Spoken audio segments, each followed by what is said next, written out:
É uma alegria estar aqui com vocês hoje, podendo compartilhar um pouco da palavra do Senhor. Eu venho, então, de São Miguel do Oeste. Não sei para onde que eu aponto aqui. Aqui foi, né? É para cá. E essa aqui é a nossa igreja lá. Essa é a fachada do nosso templo. Estamos completando no mês de setembro 21 anos de organização como igreja.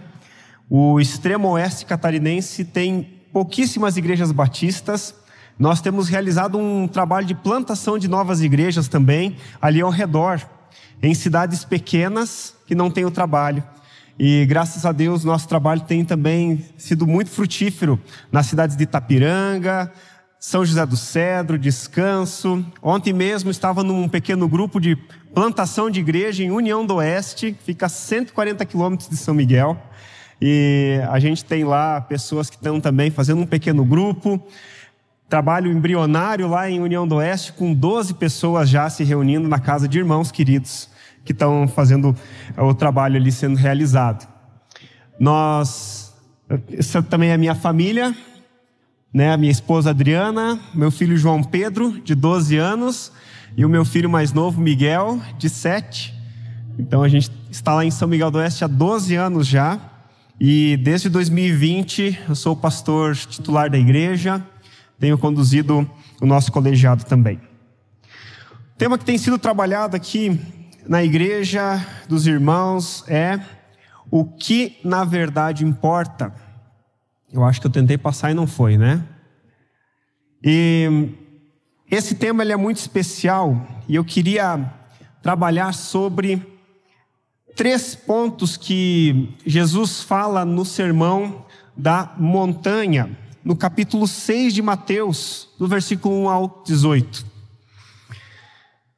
A gente que é cristão, salvo em Jesus, nós temos algo diferente desse mundo. Nós temos uma esperança que é diferente do mundo, nós temos objetivos que são diferentes do mundo, só que às vezes nós esquecemos que Deus promete que nos recompensará.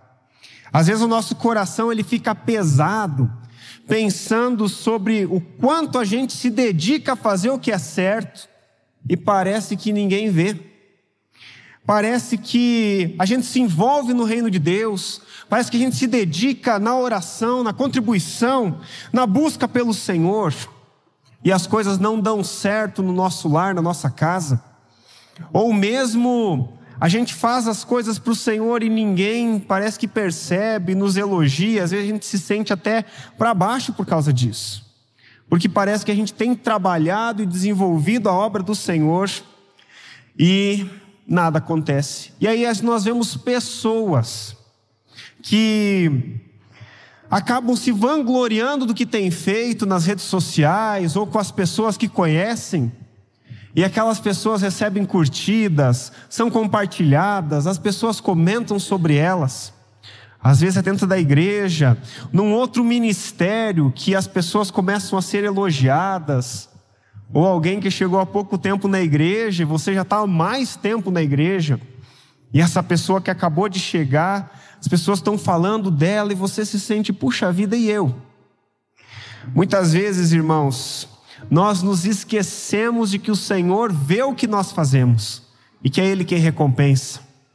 As duas ideias estão erradas. Tanto aquele que se vangloria pelo que faz, quanto aquele que olha para si e diz assim: olha, eu tenho me esforçado tanto e ninguém tem visto. A palavra do Senhor vai nos dizer que a nossa esperança está na recompensa que Ele nos promete. Mateus 6, Jesus está falando para as multidões. A partir do capítulo 5 até o 7, nós temos o Sermão da Montanha. E ali então, no capítulo 5, Jesus fala sobre a justiça social. E agora no capítulo 6, Jesus vai falar sobre a justiça religiosa. E nós vamos falar hoje sobre a contribuição, sobre a oração e sobre o jejum. E por fim, a recompensa que o Senhor nos dá. Mateus capítulo 6, versículos 1 em diante. Eu coloquei no slide, não sei se vai estar fácil de ver aí. A primeira parte está do versículo 1 ao 4. Diz assim a palavra do Senhor: tenham o cuidado de não praticar suas obras de justiça diante dos outros para serem vistos por eles. Se fizerem isso, vocês não terão nenhuma recompensa do Pai Celestial. Portanto, quando você der esmola, não anuncie isso com trombetas, como fazem os hipócritas nas sinagogas e nas ruas, a fim de serem honrados pelos outros. Eu lhes garanto que eles já receberam sua plena recompensa. Mas quando você der esmola, que a sua mão esquerda não saiba o que está fazendo a direita, de forma que você preste a sua ajuda em segredo, e o seu Pai, que vê o que é feito em segredo, o recompensará. Jesus começa falando sobre o que ele vai tratar de fato nos próximos versículos, ou naquele trecho do seu sermão tão conhecido. Não praticar as obras de justiça para ser aplaudido, para receber a glória das pessoas, mas é uma oferta ao Senhor. Por isso Jesus vai começar dizendo ali nos versículos: quando você der esmola. E nós vamos ver que Jesus vai falar quando você orar e quando você jejuar. Jesus está partindo de um pressuposto aqui de que nós vamos fazer todas essas coisas. Que nós vamos fazer isso. Essas práticas religiosas, elas faziam parte do judaísmo.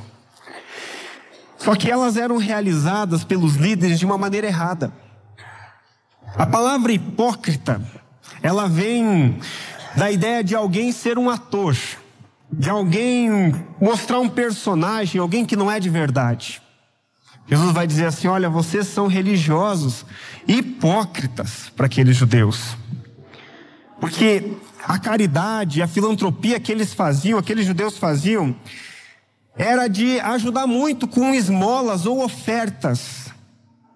Só que eles faziam isso porque, na visão deles, na visão religiosa judaica da época, a religiosidade de alguém era medida pelo quanto a pessoa ofertava, quanto ela dava de dinheiro. Quanto mais essa pessoa ofertava, mais religiosa ela era, mais importante ela era, mais dedicada ao Senhor ela era.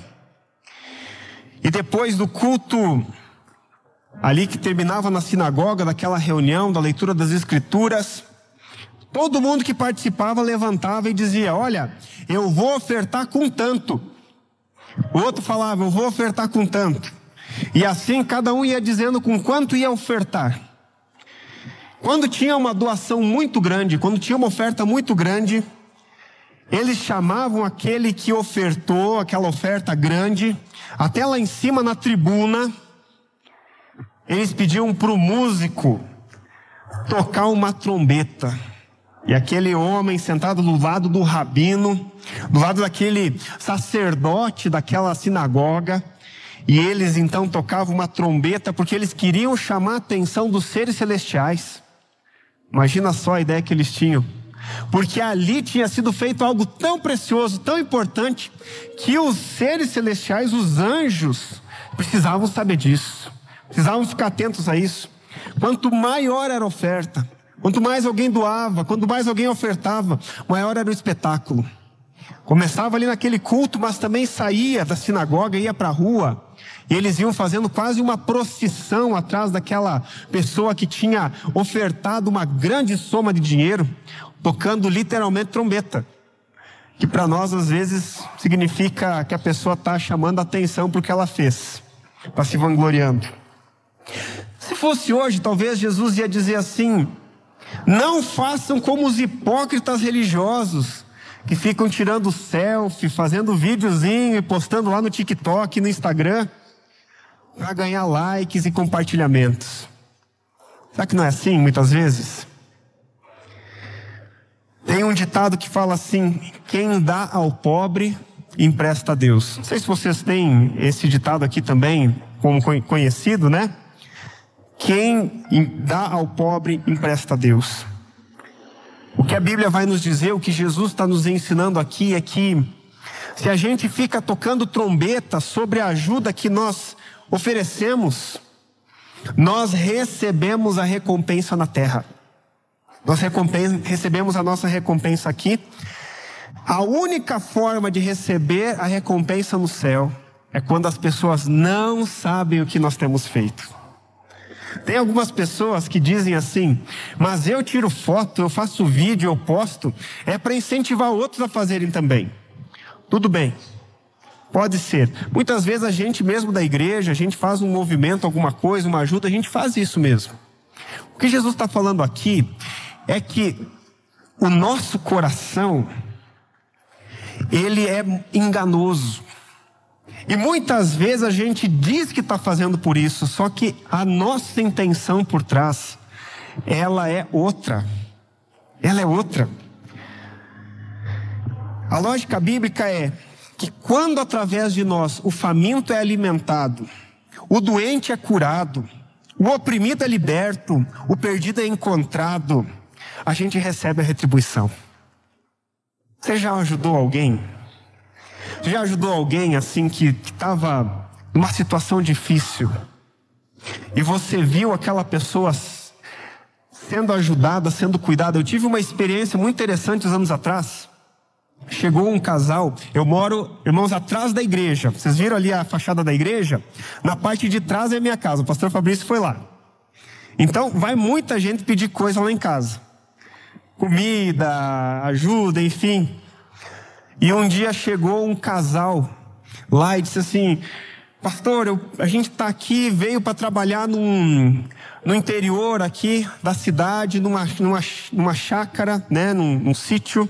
Eu não sei como vocês chamam. Às vezes pode dar a intenção que é a criação de um bicho ou de outro. É mesmo o local ali onde tem plantação, tem de tudo, né? Só que foram lá e aquele que tinha chamado eles para trabalhar cancelou, não quis pagar para eles a hospedagem, a alimentação, eles estavam lá. Eu não tenho o costume de ajudar com dinheiro, porque a gente nunca sabe, né? Mas para aquele casal eu dei um pouco de dinheiro que eu tinha e eles foram. E por anos eu não vi mais eles. E eu pensei, pegaram o dinheiro, conseguiram voltar para casa ou se acertaram alguma coisa. Em torno de 3 anos depois, aquele casal foi lá na minha casa e bateu na porta de novo. Aí disse assim: pastor, você lembra de mim? Lembra da minha esposa? Eu não lembrava. Eu tenho uma memória muito ruim, irmãos. Aí eu disse: não lembro. Mas sou sincero também, né? Não lembro, eu falo que não lembro mesmo. Não lembro, não estou lembrado. Há uns 3 anos atrás a gente veio aqui, bateu na tua porta, pastor, e a gente pediu uma ajuda. E o Senhor nos ajudou agora, a gente conseguiu um emprego depois daquilo, a gente se estabeleceu, agora nós estamos voltando para nossa casa, a gente quis vir aqui agradecer. São coisas que trazem alegria ao nosso coração. E a gente nem lembra. Quantas vezes você já ajudou alguém? Ninguém mais ficou sabendo. E isso pode trazer alegria, porque a gente não sabe o que isso vai causar de resultado na vida dos outros. A gente vai receber a retribuição quando as pessoas elas são ajudadas por nós. Isso já traz alegria para o nosso coração, tem que ser algo desinteressado. Porque quando a gente vê o faminto sem fome, quando a gente vê o doente sem a doença, quando a gente vê aquele perdido que ficou salvo, e assim por diante, irmãos, isso traz alegria para o nosso coração. Isso é uma bênção. A gente estava celebrando o aniversário ano passado de 20 anos, e nós recebemos alguns irmãos naquele mês. E aí, no culto de aniversário, a gente passou fotos da igreja, né? Desde lá do tempo passado, tinha um muralzinho com as fotos, né? Da construção, do templo, tudo aquilo. E aí os irmãos lá, recém-recebidos na igreja, lavando louça, disseram: pastor, tira a foto nossa aqui, que quando a gente fizer ali os 40 anos, a gente quer que a nossa foto esteja lá também no muralzinho. Aí eu disse: não, irmão, não vou nem tirar, porque senão vocês vão perder a recompensa, né? Faz o negócio aí tranquilo. Brinquei com eles assim. Às vezes o nosso coração, ele está querendo a recompensa aqui na terra. Está querendo os elogios. Não tem nenhuma área que é tão perigosa quanto essa área da ajuda ao próximo, quanto essa área do serviço na igreja. Porque às vezes a gente olha para aquilo que a gente faz e a gente fica tão orgulhoso. A gente diz assim: se tivesse mais gente que nem eu, esse mundo seria melhor. Se as outras pessoas da igreja fossem que nem eu. Aí o orgulho já tomou conta do coração, irmãos. A gente não pode ter um coração voltado assim. O serviço de amor dos seguidores de Jesus precisa ser tão secreto, tão desinteressado, que quando Jesus nos chamar diante dele lá no dia do juízo, e ele vai chegar e dizer assim: olha, por terem ajudado e servido os famintos e pobres, o Senhor vai nos elogiar. E aí a gente vai olhar para o Senhor e vai dizer assim: Senhor, quando que vimos o Senhor sofrendo e te servimos? Nem vamos lembrar do que a gente fez. E o Senhor vai nos elogiar. É mais abençoado doar do que receber. Jesus vai continuar no texto e ele vai dizer assim: quando Deus vê a oração, e é eu que tenho que passar, né? Não está indo. Agora foi. E quando vocês orarem, não sejam como os hipócritas. Eles gostam de ficar orando em pé nas sinagogas e nas esquinas, a fim de serem vistos pelos outros. Eu lhes asseguro que eles já receberam sua plena recompensa. Mas quando você orar, vá para o seu quarto, feche a porta e ore ao seu pai que está em secreto. Então seu pai que está em secreto o recompensará. E quando orarem, não fiquem sempre repetindo a mesma coisa como fazem os pagãos. Eles pensam que por muito falarem serão ouvidos.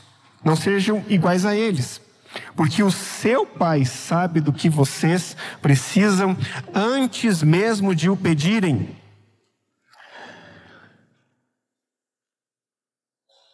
Vai passar um momento. Agora foi. Essa parte é bem conhecida, né, irmãos? Aí Jesus diz: vocês orem assim: Pai nosso que estás no céu, santificado seja o teu nome, venha o teu reino, seja feita a tua vontade, assim na terra como no céu. Dá-nos hoje o nosso pão de cada dia, perdoa as nossas dívidas, assim como perdoamos aos nossos devedores. E não nos deixes cair em tentação, mas livra-nos do mal, porque teu é o reino, o poder e a glória para sempre. Amém. Pois se perdoarem as ofensas uns dos outros, o Pai Celestial também lhes perdoará. Mas se não perdoarem uns aos outros, o Pai Celestial não lhes perdoará as ofensas. A oração também precisa estar na esfera secreta. Entre os judeus era comum que eles fizessem uma oração pública. Assim como na esmola e na ajuda aos outros, eles tinham horários determinados para a oração. De manhã, ao meio-dia e à noite. Muitas vezes eles encontravam alguém parado no meio da rua, recitando as suas orações de forma pública. Queria mostrar que estava cumprindo de forma pontual e fiel aquela oração. Ele fazia isso para quê? Para constranger as pessoas que não estavam orando, que não estavam fazendo ali aquele momento. Jesus vai trazer uma ideia diferente para a gente. Quando você orar, entra no teu quarto. E a palavra aqui no original é tameion. Fecha a porta e ora ao seu pai que está no secreto. O que essa palavra entra no teu quarto? Tameion significa câmara. Era um lugar da despensa. Era um lugar onde eram guardados os alimentos. Era o único lugar da casa do agricultor palestino que tinha fechadura, que tinha tranca. Era um lugar protegido para que os animais não pudessem entrar ali, para que os ladrões não pudessem roubar. Era um lugar protegido da casa. Não tinha nem janela. Os judeus religiosos oravam publicamente para todo mundo ver. Jesus diz: vocês quando orarem não façam assim. Vão para um lugar secreto, para o lugar mais íntimo da casa. E ali vocês podem orar ao Senhor. Ninguém vai ver, mas o Senhor vê.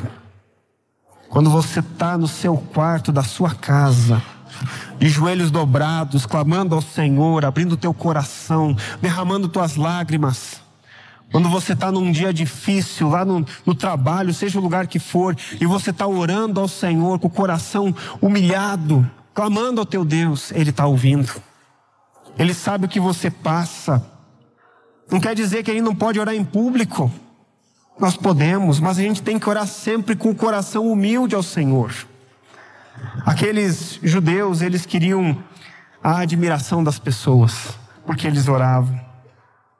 Não só a oração para se mostrar mais que os outros, mas também vãs repetições. Os judeus tinham o que eles chamavam da oração das 18 petições.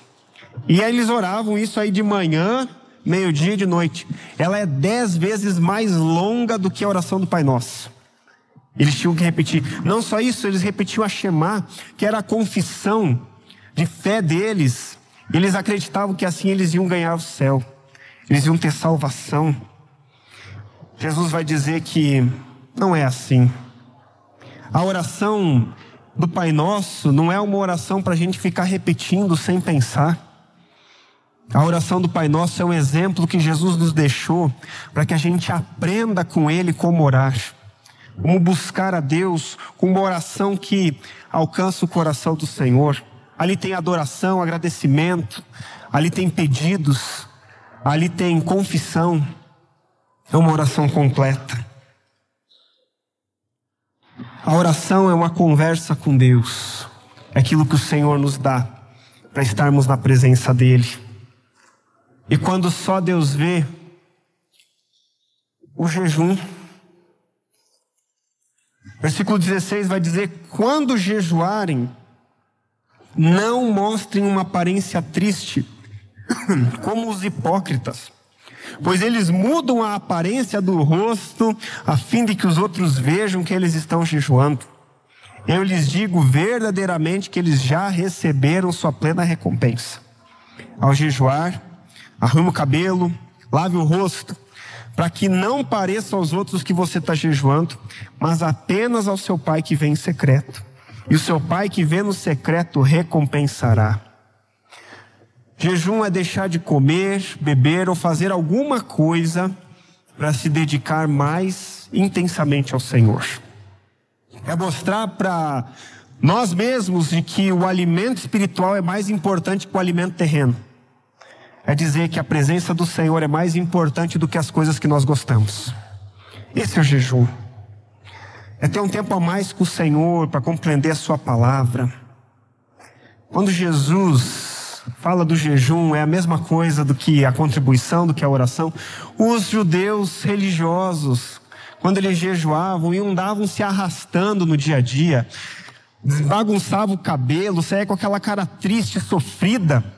Imagina as pessoas viam aqueles fariseus passando e diziam assim: olha que homem dedicado ao Senhor, está sofrendo, deve estar jejuando, coitado, queria ser que nem ele. A admiração das pessoas, era a recompensa que os fariseus queriam. Jesus vai falar que se a gente jejua para ser visto assim pelas outras pessoas, não há uma piedade, um amor real ao Senhor. Nós queremos simplesmente a vanglória. Deus não se agrada disso. A gente tem que jejuar para o Senhor e só para o Senhor. E assim não buscar a admiração dos homens. As ofertas, a oração e o jejum precisam ser feitos em particular entre o cristão e Deus. O valor do jejum, ele é indireto e não direto, irmãos. Não deve jejuar também para a gente barganhar com o Senhor. Estou jejuando, Senhor, então eu quero receber aquela bênção. Nós somos abençoados pelo jejum, porque nós mostramos para a nossa própria natureza pecaminosa, a quem de fato nós pertencemos. Nós podemos jejuar para entender a vontade do Senhor para uma grande decisão. Nós podemos jejuar em momentos de crise e dificuldade. Nós podemos jejuar quando nós queremos ter uma vida mais intensa de busca ao Senhor. E assim, quando nós jejuamos para o Senhor, nós fazemos uma oferta suave e entregamos a Ele. E a Bíblia vai dizer que Ele nos recompensa. Você percebeu algo nesses trechos que nós lemos? Ao jejuar, ao contribuir, ao orar, a gente vai ver algo em comum que é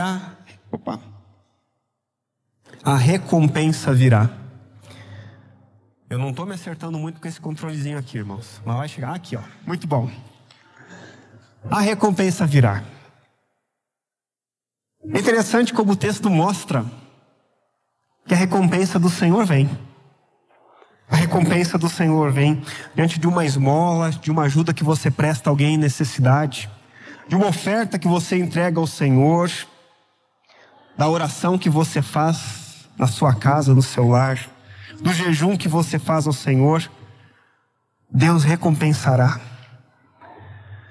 Sabe que essa palavra no grego, recompensar, ela fez eu ficar assim espantado. Porque essa palavra recompensar, ela significa devolver o que recebeu. É pagar uma dívida. Você acredita que Deus olha para a tua obra de misericórdia, de cuidado, para a tua oferta? Deus olha para a tua oração, Deus olha para o jejum que você realiza, que é algo que a gente precisa fazer. E Ele olha isso como uma dívida a ser paga, como uma recompensa que Ele nos dará. Você consegue pensar nisso? Que Ele quer nos devolver isso. A Bíblia vai dizer que isso se chama galardão. O que é o galardão, irmãos? Depois vocês perguntam para o pastor Fabrício, que ele vai explicar direitinho para vocês. Brincadeira, irmãos, ninguém sabe. Ninguém sabe o que é o galardão. Sabe que é bom, que a gente tem que se esforçar para receber um galardão nos céus, mas ninguém sabe o que é. O galardão é uma bênção que nós vamos receber pelas obras que realizamos. A salvação é pela graça. Salvação não depende de nada que nós fazemos, depende do que Cristo fez por nós na cruz. Mas além de nos dar a salvação, Jesus promete que Ele vai ver as nossas obras de justiça. Deus vai ver as nossas atitudes, o nosso cuidado pelas pessoas, a nossa dedicação na obra de Deus, a piedade que nós temos, o amor que nós temos pela obra. E Ele vai nos recompensar, irmãos. Eu fico apavorado com isso. Um dia conversando sobre isso com a minha esposa, ela disse assim: para mim só receber a salvação, ir para o céu já era suficiente, não precisava mais nada. Não é assim mesmo? Eu não sei vocês. Quando eu olho para a salvação e para a graça que Jesus demonstrou na minha vida, para a transformação que Jesus fez em mim, eu digo assim: Senhor, eu já não merecia estar na Tua presença. Senhor, eu já não merecia estar aqui nesse culto celebrando ao Senhor. Senhor, eu não merecia poder chegar diante da Tua presença e falar contigo, Senhor. O Rei de todo o universo, esse Deus grandioso e poderoso. Mas aí vem o amor de Deus, o Senhor que é rico em misericórdia, o Senhor que é grandioso, um Deus que abençoa, Deus abençoador, um Deus que cuida, um Deus que valoriza, um Deus que nos vê. E Ele está vendo, irmão, Ele está vendo, minha irmã, Ele está vendo a obra que você realiza.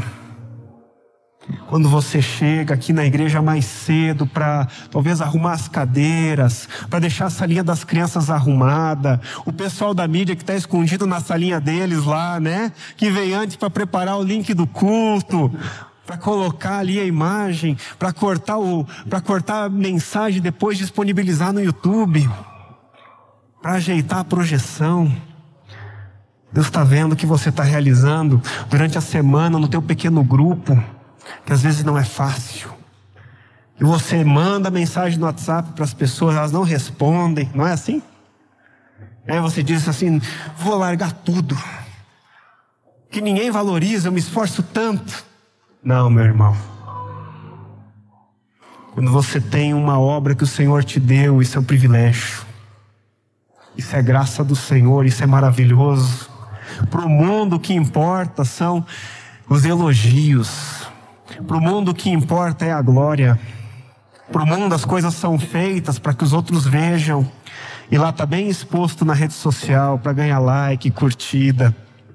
Quando faz algo, fala para todo mundo: olha só o que eu fiz. Na lógica do reino do Senhor, o que uma mão faz, a outra nem sabe. Quando o Senhor chegar e disser assim: olha, vou te recompensar pelo que você fez, aí você vai olhar para Jesus e vai dizer assim: mas o que eu fiz, Senhor? Eu não fiz nada. Eu não fiz nada. E Deus vai dizer: quando você cuidou de quem precisava, quando você deu um copo de água para o sedento, quando você deu um prato de comida para o faminto, quando você aqueceu o que estava com frio, quando você acolheu o que chorava, quando você falou do amor de Jesus para quem estava em necessidade, quando você coloca os teus joelhos no chão. Eu acho incrível ver que no céu, irmãos, se você ler o Apocalipse, você vai ver que diante da presença do Senhor, as orações dos santos é como um perfume diante do Senhor, como um incenso de aroma agradável ao Senhor, diante do trono de Deus. As tuas orações são agradáveis a Deus. Deus quer ouvir a tua oração, meu irmão. Deus quer ouvir o teu coração. Deus quer saber o que você tem aí dentro. Deus quer ver você jejuando e mostrando para si mesmo: olha, o que importa mais é o Senhor. E Ele recompensará. E Ele recompensará.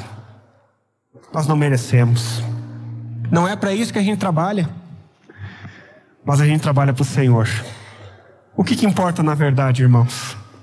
Quando eu trabalho na obra do Senhor, quando eu oro, quando eu jejuo, quando eu me esforço, quando eu me dedico ao Senhor, o que realmente importa é a glória de Deus.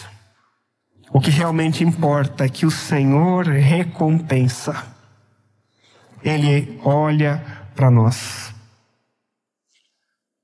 E assim, não tem como a gente ser cristão e não viver em serviço, em cuidado, em compaixão e graça, em amor, em misericórdia. Mas como é maravilhoso perceber que ainda que eu e você estejamos servindo ao Senhor com alegria, Ele ainda promete que nos recompensará. Quero terminar contando a história do meu avô. Meu avô, não na parte do Balaniuque, na parte do Lehman, que é a parte da minha mãe, também são batistas dos dois lados. Do outro lado da família também, batistas envolvidos no reino. E o meu avô, filho de missionário, lá no Rio Grande do Sul, ele era alguém assim um tanto fechado. Era o gauchão. O gauchão, ele é assim, mais quietão, mais fechado, né? Alguém que trabalhava na roça, plantava e tudo assim. Mas como meu avô, ele era filho de missionário, ele ajudava muitas pessoas, muito o reino de Deus. E ele não contava isso para ninguém. Lá na minha cidade, o meu avô, ele era conhecido porque já era uma família mais tradicional. Lá e tinha... meu avô tinha uma olaria, então o pessoal batia lá na porta do meu avô e dizia: seu Lemo, quero comprar tanto tijolo e tal para construir uma igreja.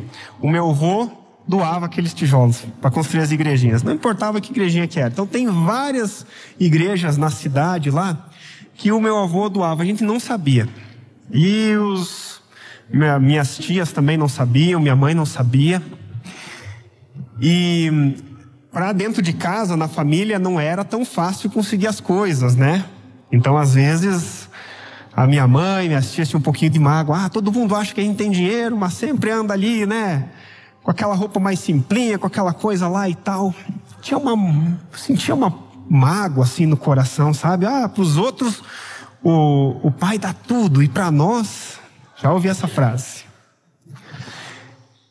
E aí, meus irmãos, alguns anos atrás, meu avô faleceu, já com idade avançada, né, de complicações e tudo. Quando ele estava doente, vários anos atrás, meu avô tinha um câncer e ele foi curado desse câncer. Meu avô foi fazer o diagnóstico, o médico disse: terminal, 3 meses ele vai, já estava cheio de nódulos. Todos aqueles pastores que o meu avô tinha ajudado da cidade foram lá orar por ele. E aí o meu avô, eles iam lá, oravam, ungiam com óleo. Aí quando foi fazer um dia, foram tentar fazer uma cirurgia, o médico disse, não precisa cirurgia porque ele está curado. Não tem nada. E ele viveu muitos anos depois daquilo. Aí depois que falaram pro meu avô, né? Lembra que eu falei, né? Que eu era o gauchão, né? Meu avô disse assim, bem que eu achei estranho tanto pastor vindo me visitar, né?